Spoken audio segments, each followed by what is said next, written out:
আসসালামু আলাইকুম প্রিয় শিক্ষার্থী, আতিক্স লার্নিং হাবের পক্ষ থেকে তোমাদেরকে জানাই আন্তরিক শুভেচ্ছা ও অভিনন্দন। আমি আতিক স্যার আজকে এখানে উপস্থিত হয়েছি বিশেষ করে যারা তোমার এসএসসি পরীক্ষার্থী 2026 আছো, তোমাদের যাতে উপকার হয় সেই সুবিধার্থে আমি ছোট্ট একটি টপিক নিয়ে আসছি। গণিতের গুরুত্বপূর্ণ টপিক যে ফাংশন।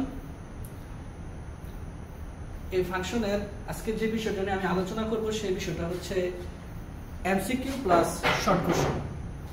এই এমসিকিউ প্লাস শর্ট কোশ্চেন যারা আমরা দুইটাই একসাথে করতে পারি বা এক দিলে দুই পাখি মারতে পারি, সেজন্য আজকে আমি কিছু অঙ্ক নিয়ে আসছি।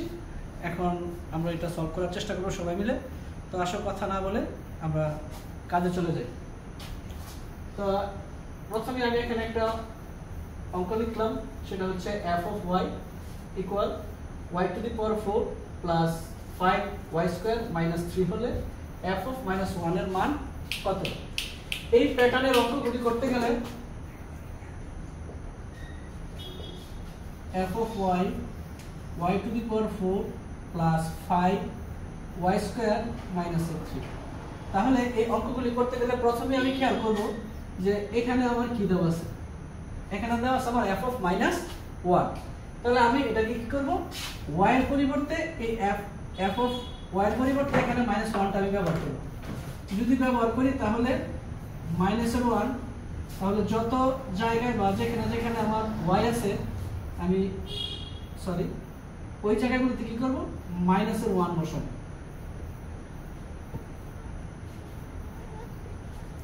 তাহলে আমার মাইনাসের উপরে যদি জোর পাওয়ার থাকে তাহলে মাইনাসটা কি হয়ে যায়, প্লাস হয়ে যায়। তাহলে আর 1ই থাকবে, 1 প্লাস 5 মাইনাসের 3, 6 মাইনাসের 3, এই হচ্ছে 3। এটা হচ্ছে একটা নিয়ম।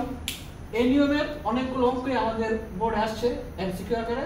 আবার এই অঙ্কগুলি এখন 26 সালের জন্য শর্ট কোশ্চেনের জন্য খুবই গুরুত্বপূর্ণ। এই জন্য আমি কিছু অঙ্ক দিয়ে রাখলাম যে f of x সমান x to the power 4 minus 7x minus 5 হলে f of minus 1 equal to what? এই অঙ্কটা আসছে সিলেট বোর্ড 2024।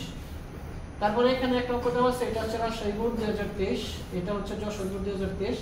এখানে কয়েকটা অঙ্ক দেওয়া আছে, এগুলি তোমাদের জন্য বাড়ির কাজ থাকলো, এরকম ভাবে তোমরা ট্রাই করবে। ধন্যবাদ সবাইকে।